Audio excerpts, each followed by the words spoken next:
అందరికీ శనార్థులు ఎట్లున్నారు అందరు మంచిగా ఉన్నారా వీకెండ్ తీన్మార్ వార్తలలో మంచి మంచి ముచ్చట్లు అయితే పట్టుకొచ్చినా అవన్నీ చూసే ముంగట హెడ్లైన్స్ చూడురి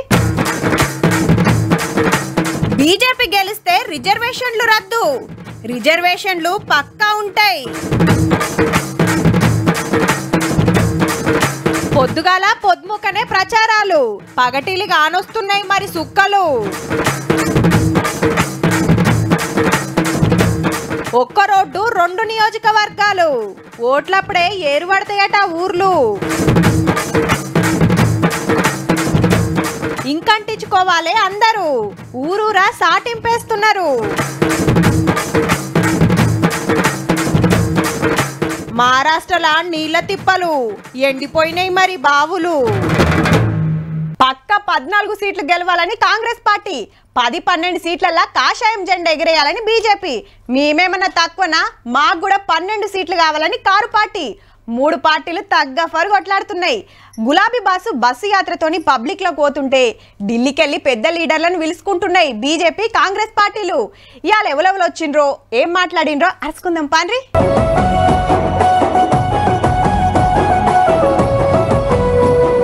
ఆదిలాబాద్ లా సుగుణక్కన్ గెలిపియాలని నిర్మల్లా మీటింగ్ పెడితే Rahul Gandhi sir CM Revanth Reddy sir మంత్రులు ఎమ్మెల్యేలు కార్యకర్తలు బగ్గొచ్చిండ్రు 15 ఆగస్టు లోపట రుణమాఫీ పక్కా చేస్తాం ఇచ్చిన హామీలు తీరుస్తామని మాటిచ్చిండు ముఖ్యమంత్రి సారు నువ్వు మంచిగా చీర కట్టుకొని ఆర్టీసీ బస్ ఎక్కు ఒకవేళ నిన్ను టికెట్ అడిగితే 6 గ్యారెంటీలు అమలు చేయనట్లే టికెట్ లేకుండా నువ్వు ఇంద్రవెల్లి గాని నాగోబా జాతర గాని భద్రాచలం రాములవారిని గాని యాదగిరిగుట్ట లక్ష్మీ నరసింహస్వామిని దర్శించుకోవడానికి ఒక్క పైసా అడగకపోతే మా 6 గ్యారెంటీలను అమలు చేసినట్టే ఇక రాహుల్ సార్ మాట్లాడుకుంటా కాంగ్రెస్ గెలిస్తే ఆడోళ్ళ అకౌంట్ల ఏడాదికి 1,00,000 రూపాయలేస్తాం సర్కార్ జాబులు నింపుతామన్నాడు దేశాన్ని బీజేపీ తెరలు చేసింది మళ్ళా గెలిస్తే రాజ్యాంగం రద్దు చేస్తది రిజర్వేషన్లు తీసేస్తది అనుకొచ్చిండు और बीजेपी के नेताओं ने सीधा देश की जनता को कहा है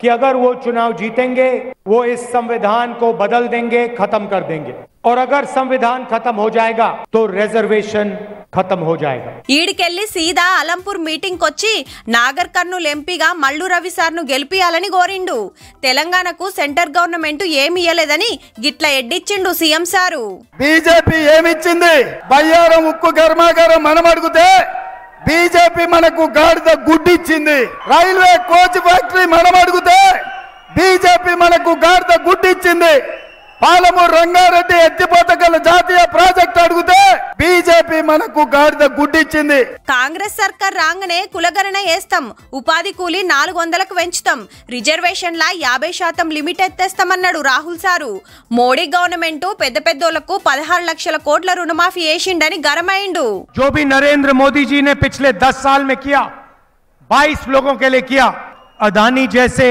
अरबपतियों का उन्होंने लाखों करोड़ रुपए कर्जा माफ किया देश के सारे एयरपोर्ट सारे पोर्ट्स इंफ्रास्ट्रक्चर डिफेंस इंडस्ट्री सारी की सारी इन्होंने एक व्यक्ति को पकड़ा दी और किसानों का मजदूरों का ये कभी कर्जा नहीं माफ करते ఇక బీజేపీ ప్రచారం చూస్తే ఆదిలాబాద్ లా నగేష్ సార్ ను నిజామాబాద్ లా అరవింద్ సార్ ను పార్లమెంట్ పంపాలని పబ్లిక్ మీటింగ్లు పెట్టిండు సెంటర్ మంత్రి అమిత్ షా సారు రిజర్వేషన్ల మీద ఫేక్ వీడియోలు దిప్పి కాంగ్రెస్ వాళ్ళు తప్పుడు ప్రచారం చేస్తున్నారని గరమైండు कांग्रेस पार्टी झूठ के आधार पर चुनाव लड़ने वाली पार्टी मेरा झूठा वीडियो तेलंगाना के मुख्यमंत्री ने भी फॉरवर्ड किया ముస్లింలకు రిజర్వేషన్లు ఇయ్యము ఎస్సీ ఎస్టీ ఓబీసీ రిజర్వేషన్లు పక్కా అమలు చేస్తామన్నాడు जब तक देश की संसद में एक भी भाजपा का सांसद है आदिवासी दलित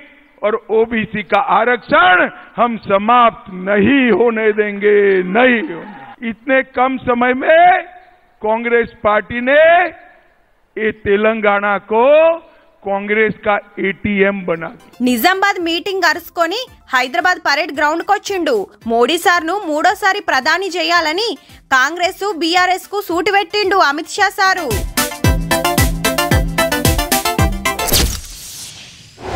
ఊళ్ళల్లా ఓట్ల ప్రచారం జోరుగా అవుతుంది. మీ ఊర్లకు సుత లీడర్లు వచ్చే ఉంటారు. అయితే ఏ ఊరికైనా కాంగ్రెస్, బీజేపీ, బీఆర్ఎస్ పార్టీల నుంచి ఎంపీలుగా పోటీ చేస్తోళ్ళు వచ్చి ప్రచారం చేస్తుంటారు. వాళ్ళ తరపున పెద్ద లీడర్లు వచ్చి మా ఊళ్ళనే గెలిపియాలని కోరుతారు. కానీ ఓతానికి కాంగ్రెస్ పార్టీ నుంచి 2, బీజేపీ నుంచి 2, బీఆర్ఎస్ నుంచి సుత 2 క్యాండిడేట్లు వచ్చి ప్రచారం చేస్తారు. హగో అట్లెట్లా చేస్తారంటారా? దానికో లెక్కుంది. అల్కగా చెప్పాలంటే ఒక రోడ్డు, 2 ఊర్లు, 2 మండలాలు, 2 జిల్లాలు, 2 పార్లమెంట్ నియోజకవర్గాలు. హౌ మరి రోడ్డుకు అవతల పక్క కటాక్షపూర్, ఇవతల పక్క మహమ్మద్ గౌస్పల్లె. 2 ఊర్ల నేరు చేసేది ఈ రోడ్డు ఒక్కటే. కటాక్షపూర్ హన్మకొండ జిల్లా నుండి వరంగల్ పార్లమెంట్ నియోజకవర్గం కిందికి వస్తే, మహమ్మద్ గౌస్పల్లె ములుగు జిల్లా నుండి మహిబాద్ కిందికి వస్తుంది. ఈ 2 విలేజ్లు విడివిడిగానే ఎలక్షన్స్ జరుగుతాయి. 2 గ్రామాలకు సర్పంచ్లు ఉన్నారు, 2 ఎంపీలు ఉన్నారు, 2 ఎమ్మెల్యేలు ఉన్నారు. దీనికి అన్ని రెవెన్యూ విలేజెస్ కూడా వేరు విలేజెస్ ఉన్నాయండి. ఇక ఏ ఎన్నికలైనా 2 జిల్లాల ఆఫీసర్లు వచ్చి డ్యూటీ చేస్తారు. అట్లని మా ఊరేరే మీ ఊరేరే అని ఏం ఉండదు. ఓట్లప్పుడు మాత్రమే. ఏలికి ఇంకా ఇచ్చుకున్నారంటే అటెనక అంతా కలిసే ఉంటారు, కలిసే పండుగలు పబ్బాలు చేసుకుంటారు. కలిసిమెలిసి ఉంటాం, అన్ని కలిసిమెలిసి ఉంటాం. అన్నిటికీ పనులకు కట్టేపోతాం, దేవతలకు కట్టేపోతాం, మేము అన్నిటికీ అట్లా ఉంటాం. అయితే ఎప్పటి సందో ఈ 2 ఊర్లను కలపాలని కోరుతున్నారు పబ్లిక్. ఇది విలేజ్ అనేది ఒక ఊరు అయితే అభివృద్ధి పరంగా బాగుంటుంది. సో వీళ్ళకి వ్యయం కూడా, ఖర్చు కూడా తగ్గుతుంది. కాబట్టి ఒక్క ఊరు అయితేనే బాగుంటుంది అనేది కూడా మేము చిన్నతనం అనుకుంటున్నాం. అధికారులకు కూడా రిక్వెస్ట్ కూడా పెడుతున్నాం. కాకపోతే ఇంతవరకు అయితే ఏ యాక్షన్ కూడా కాలేదు. 2 పక్క జిల్లాలో అయితే పబ్లిక్ అంతా కలిసే ఉంటారు కదా, ఇంకేం తిప్పలు ఉందంటురా? ఈ అన్న చెప్తాడు నూరిగా. కొంతమంది పిల్లలకి నాన్ లోకల్ వచ్చే ఛాన్సెస్ ఉంటాయి. వాళ్ళ ఇల్లేమో గౌస్పల్లి సైడ్ ఉంటుంది, వాళ్ళు చదవడం ఏమో ఆత్మకూరు మండలంలో చదవడం వల్ల వాళ్ళు హనంకొండకి లోకల్ అవుతున్నారు. 2 జిల్లాలు వేరే వరకు ఆ ఊరోళ్ళు ఈ ఊర్లో చదివితే నాన్ లోకల్ సర్టిఫికేట్ తోనే అటు కాలేజీల్లో సీట్లు తెచ్చుకుంటానికి, సర్కార్ కొలువులు కొడటానికి సుతా తిప్పలే అవుతుందట. అప్లికేషన్స్ ఇట్లా వచ్చినప్పుడు అవి చేస్తే వాళ్ళ యొక్క ప్రాపర్ వచ్చేసి హన్మకొండ మండలం ఉండడం వల్ల వాళ్ళ మార్కులు అనేది కూడా కోల్పోతాం. ఏజెన్సీ వాళ్ళకి ఎక్కువ ఇవ్వడం వల్ల వీటి వీళ్ళు చదివి మొత్తం అటే. మహమ్మద్ గౌస్పల్లె ములుగు జిల్లా ఏజెన్సీ కిందికి వస్తుంది. కటాక్షపూర్ హన్మకొండ జిల్లా కాబట్టి అచ్చే కొలువులు రాకుండా పోతున్నాయి అనేది మనోళ్ళ ఆపోచన. చూడాలి మరి ఓట్లైనాకనన్నా కొత్త సర్కార్ 2 ఊర్లను ఒక్కటి చేస్తుందో లేదంటే వెనకటితో వాళ్ళనే పోతుందో.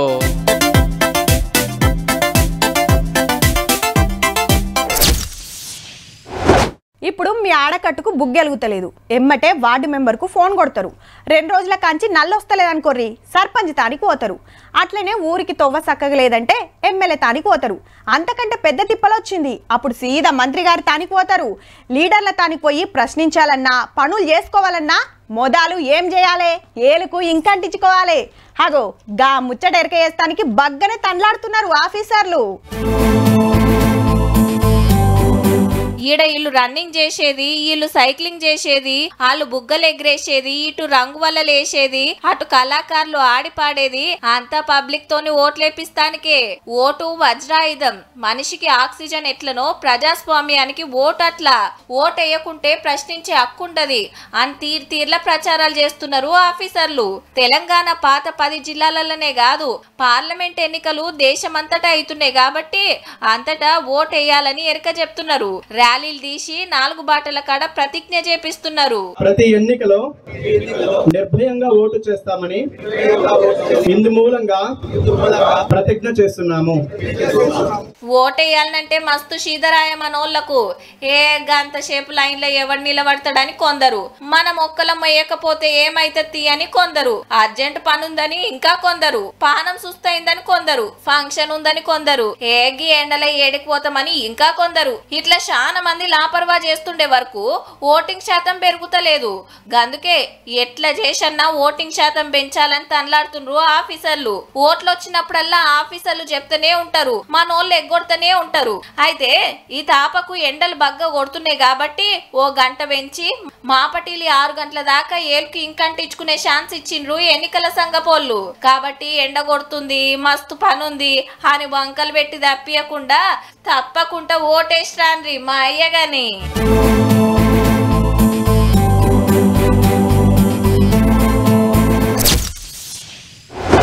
బాణుడు ప్రతాపం చూపిస్తున్నాడు. ఎండలకు తట్టుకోలేక అల్లాడిపోతున్నారు జనం. దినదినం ఉష్ణోగ్రతలు పెరుగుతుండడంతో ఇంటిలో నుంచి అడుగు బయట పెట్టాలంటేనే భయపడుతున్నారు.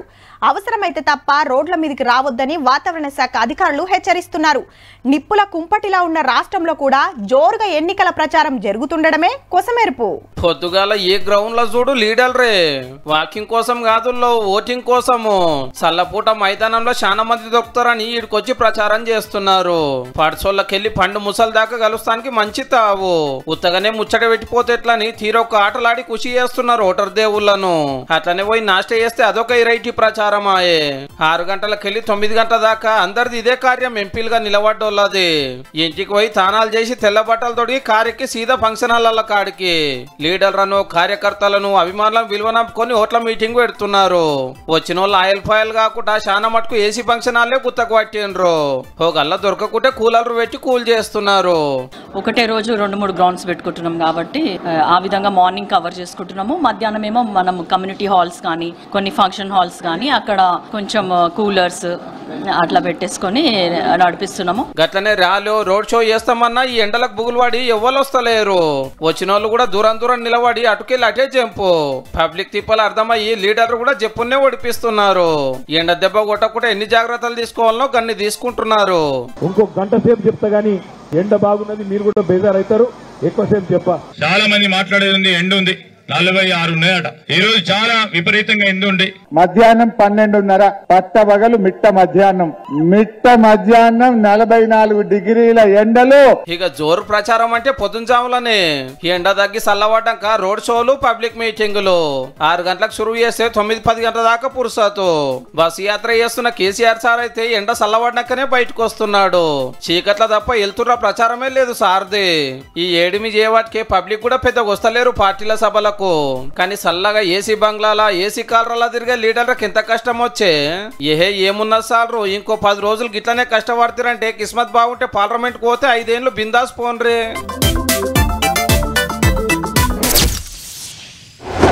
దేశంలో ఏం నడుస్తుందంటే ఓ దిక్కు ఓట్ల జాతర, ఇంకో దిక్కు క్రికెట్ పండుగ. ఓట్ల ముచ్చట్లు రోజు చెప్పుకుంటూనే ఉంటాం కానీ ఆటల సంగతి చూద్దాం. మన తన క్రికెట్ ఒకటే కాదు, hockey, tennis, kabaddi, badminton, khokho, అట్లనే running, long jump, high jump, javelin throw ఆడేటోళ్ళు సుతుంటారు. అయితే ఈ నడమనే మనోళ్ళు ఒలింపిక్స్లో బిల్లలు పట్టుకొస్తురు సుత. ఇంతకు ఏ ఆట గురించి చెప్తున్నారు అంటారా? మీరే చూడుర్రి ఆ ఆట ఏంది, దాని వెనుకున్న కథ ఏంది అనేది.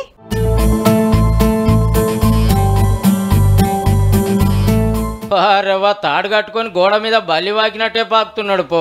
ఎన్నో షాపింగ్ మాల్స్ లో చూసినట్టు అనిపిస్తుందిలే. అవు వాల్ క్లైంబింగ్ అంటారు. ఒలింపిక్స్ లో ఉంటది ఈ ఆట. మన సికింద్రాబాద్ యూత్ హాస్టల్ లో చాలా ఏళ్ల కాంచెల్లి ట్రైనింగ్ ఇస్తున్నారు ఈ సారోళ్ళు. అయితే చాలా మంది నేర్చుకుంటానికి వస్తుర్రట కానీ సవలతులు లేక వెనకకు తీస్తుర్రట. అగో వాళ్ళు చూడు 8 ఫీట్లు ఎత్తుంటదట. కానీ వెనకటి ఎన్నడుదో మనమే స్టార్ట్ చేసినాం. మన దగ్గర ఉన్న మ్యాన్ పవర్ కానీ, ఇన్స్ట్రక్టర్స్ కానీ, జడ్జెస్ కానీ, రూట్ సెట్టర్స్ కానీ ఎవరి దగ్గర లేవు. కానీ మన దురదృష్టం ఏమిటంటే ఈ వాల్ ఇప్పుడు శిథిలావస్థకు చేరింది. ఎప్పుడు కూలుతుందో తెలియకుంటుంది వాళ్ళు. అందుకే అన్న బుగులు పడుకుంటూ ఎక్కుతున్నాడు. ఉన్న కొన్ని సవలతులతోనే స్టూడెంట్స్ కు నేర్పించి ఒలింపిక్స్ కు పంపితే 54 ఇంటర్నేషనల్ బిల్లలు పట్టుకొచ్చి 26 దునియా రికార్డులు కొట్టిరట మనోళ్ళు. ఆగో పట్టీలు, తాళ్ళు బందోబస్తుగా కట్టుకొని నెత్తికి హెల్మెట్ పెట్టుకొని చిన్నగా ఎక్కుతున్నారు. ఈ నడుము ఇసొంటి అడ్వెంచర్ గేమ్స్ ను బగ్గ కాయిస్ చేస్తున్నారు. కానీ సవలతులు లేక ఏరేతానికి పోతుర్రు. 10 ఏళ్ళు కార్ సర్కార్ పట్టించుకోలే. ఇప్పుడు కొత్త గవర్నమెంట్ అన్న సవలతులు చేస్తే ఒలింపిక్స్ లో బిల్లలు పట్టుకొస్తాం అంటారు. జర ఆటల మీద అసుతో నజరేయురి సార్లు.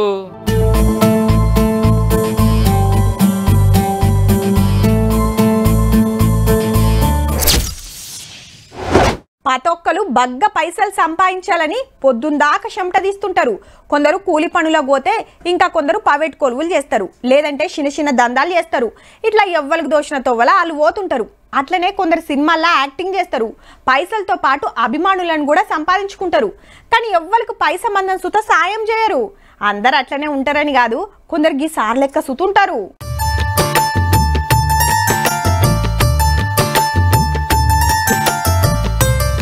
ఇద్దరు ఆలుమొగలను కండ్లు మూసి తీసుకొస్తున్నారు. కండ్లు తెరవంగానే ఇంటి ముంగట ట్రాక్టర్ని చూసి రైతన్నది చిన్న మురిపేం కాదు పో, పుక్కట్లనే వచ్చింది. మరి ఇచ్చింది ఎవరనుకుంటురు?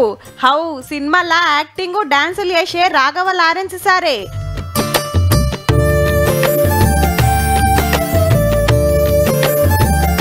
మొన్న తమిళనాడులా 10 మంది పేద రైతులకు దున్నుకుంటానికి ట్రాక్టర్లు వంచిండు. ఇక ట్రాక్టర్ నడుపుకుంటా రైతన్నది చిన్న మురిపెం కాదు పో.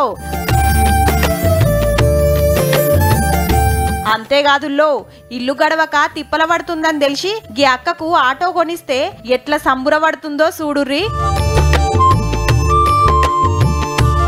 ఇక వికలాంగులకు స్కూటీలు సుత వంచిండు.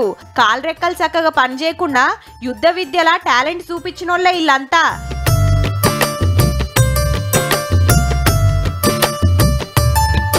ఇళ్ళకే కాదుల్లో చిన్నపిల్లల గుండె ఆపరేషన్లకు ఇట్లా బొచ్చడి మందికి సాయం చేస్తున్నాడు సుత. ఇక సారు చదివించిన పేద పిల్లలు ఇప్పుడు కొలువులు చేసుకుంటా సారు చేసే సేవా కార్యాల్లో ఓ చేస్తున్నారు. కానీ నేను చెమట తీసి సంపాదించిన పైకం మందికెందుకు వంచాలి అనుకునే జమానలా అందరు మంచిగుండాలి అందులో నేనుండాలని గీతీర్ల ఆసరైతున్న లారెన్స్ సారు నువ్వు సూపర్ సారు.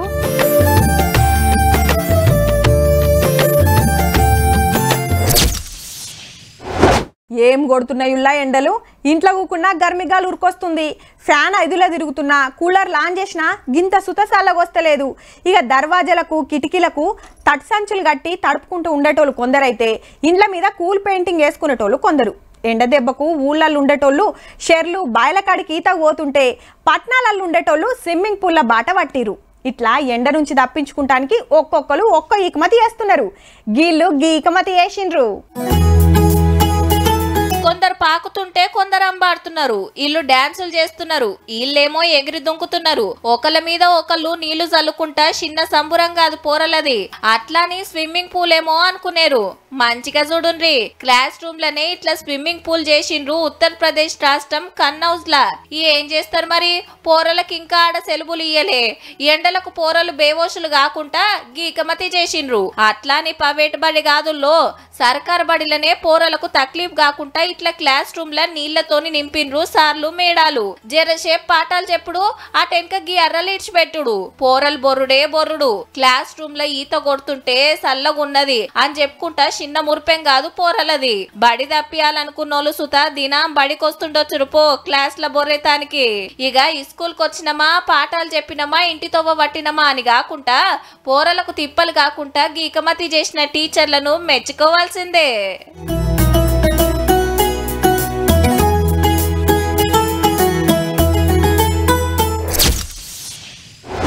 ఈ ఎండాకాలం ఎన్నడు పోతుందో ఈ తిప్పలు ఎన్నడు తప్పుతాయో అనుకుంటుండొచ్చురు. చిన్న కొడుతున్నాయా మరెండలు, ఊకూకే దూపైతుండే. ఎన్ని నీళ్లు తాగినా దూపారతలేదాయే. ఉన్నోళ్ళంటే తాపకిని తాగుతారు కానీ కొన్ని జాగల్లో నీళ్లకు మస్తు తక్లీఫ్. మొన్న బెంగళూరులో పబ్లిక్ అంతా నీళ్ళ కోసం ఎంత తల్లాడిరో చూసినాం కదా. ఇప్పుడు గీళ్ళ గోసలు చూడుర్రి. ఖాళీ బిందెలు డబ్బాలు ముంగటేసుకొని ఇగస్తదో అగస్తదో అని అమ్మలెక్కలు గంటల కమానం చూడంగా ఒక్క ట్యాంకర్ వచ్చింది. ఇగేముంది, రౌండ్ అప్ చేసి నేను ఫస్ట్ వచ్చిన అంటే నేనని పోటీలు పడి నింపుకుంటుర్రు. ఇప్పుడు తప్పితే మళ్ళా 2 వారాలకు వస్తుంది. మరి అప్పటిదాకా సరిపోయిన నీళ్లు మోసుకోవాలి. అగో ట్యాంకర్ ను చూసి బిందెలు పట్టుకొని ఉరికస్తూనే ఉన్నారు. మహారాష్ట్ర సోలాపూర్ జిల్లాల ఎందక్కువ 20 ఊర్లకు గిదే తిప్పల. సుక్క నీళ్లు దొరక్క చిన్న గోస కాదు, బాయిలన్నీ ఎండిపోయినాయి. మరి నీళ్లు లేక పంటలు సుత వండియక భూములన్నీ ఎట్లా పడావ పెట్టిర్రో. ఇక ఈ ట్యాంకర్ నీళ్ళే తాగాలే, బట్టలు తుక్కోవాలి, తానాలు చేయాలి, వంటలు వండుకోవాలి, బాసలు దొమ్ముకోవాలి. నిన్నియాల్టి సంధి కాదు, నాకు లగ్గమైనప్పటి సంధి ఇదే తిప్పలు అనుకొస్తుంది గీ అమ్మ. ఓట్లప్పుడు లీడర్లొచ్చుడు, నీళ్ల సౌలతి చేస్తామని హామీలిచ్చుడు, ఓట్లేపించుకునుడు అవతల వరుడు, వీళ్ళు నీళ్లకు తిప్పల వరుడు. ఇదే నడుస్తుంది. ఈ తాప అట్లా కాకుండా నీళ్ల సౌలతి చేస్తామని పక్కా మాటిస్తేనే ఓట్లేస్తామంటుర్రు. మనతన గంత కాకుండా కొన్ని జాగల నీళ్లకు గోసే ఉన్నది. జరా ఎండాకాలం వెళ్లేదాకా నీళ్ల తిప్పలు అరుచుకొర్రి సార్లు, మీకు పుణ్యముంటది.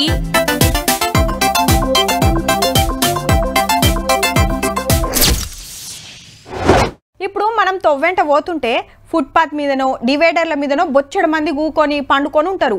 వాళ్ళకి ఇండ్లుండయి, ఎవరన్నా ఏదన్నా ఇస్తే తిన్నట్టు, లేదంటే లేదు. ఏడనో తింటారు, ఏడనో వండుకుంటారు. వాళ్ళకు జ్వరం వచ్చినా నొప్పి వచ్చినా ఎవ్వరికి చెప్పుకోరు.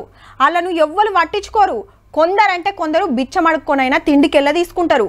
కానీ చాలా మంది మన క్యారీలో సుతుండరు. ఆ సొంటోళ్ళని చూస్తే అయ్యో పాపం అనిపిస్తుంది. కానీ ఏం సాయం చేయలేక వెళ్ళిపోతుంటాం. ఇంతకు ముచ్చటేందంటే కొందరు చెట్ల కింద సల్ల గూకుంటే వీళ్ళేమో ఊడ్చుకొస్తున్నారు. గీ కాక బాతులకు దాన పెడుతున్నాడు. గిల్లు క్యారం బోర్డ్ ఆడుతుంటే గిల్లు అర్రల పడుకొని వొయ్యిలు చదువుతున్నారు. ఇంతకు ఇదేంటిది అంటారా? ఇండ్లు లేనోళ్ళ ఇల్లు ఇది. మహారాష్ట్ర సాంగ్లీలా నానేటోళ్ళు ఎవ్వలేక రోడ్ల మీద తిరిగేటోళ్ళని తీసుకొచ్చి ఆశ్రమంలో ఉంచుకొని వాళ్ళ మంచి చెడ్డలు అరుచుకుంటుండు గీ అన్న. నిన్ని ఏడ్సంది కాదుల్లో 17 ఏండ్ల కాంచెలు నడుస్తుంది ఆశ్రమం. 6 ఏండ్ల కాంచెలి అన్నే నడిపిస్తుండట. 1000 మంది దాకొచ్చి బాగైపోయిండ్రట. 200-300 మంది దాకా వివరాలు కనుక్కొని ఇంటికి దోలిరట. ఇప్పుడు 73 మంది ఉన్నారు. పండ్లు గుడ్లతోని బలంగల తిండే పెడతారట. మళ్ళా షుగర్ ఉన్నోళ్లకు అలాగ్. ఇక పొద్దుగాల 6 గంటలకు నిద్ర లేపితే 7 గంటల వరకు ప్రార్థనలు ఉంటారట. జరసేపు ఎక్సర్సైజ్ చేసినాక 9 గంటలకు నాస్టా. అటెన్క జరసేపు ఎవ్వరికి దోషిన శాతనైన పనులు వాళ్ళు చేస్తారట.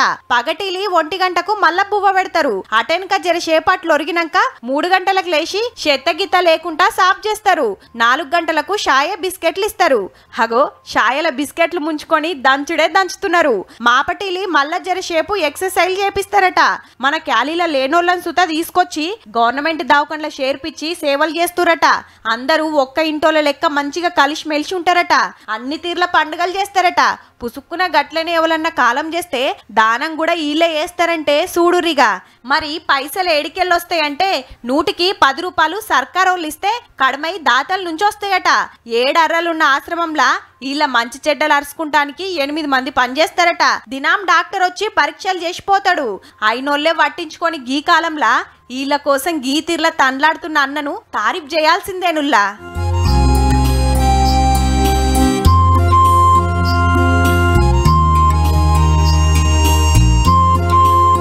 చూసిండ్రు కదా, ఇక ఇవ్వుల్లా ఇయాల్టి వీకెండ్ తిన్మార్ వార్తలు ఉంటామల్లా. నమస్తే.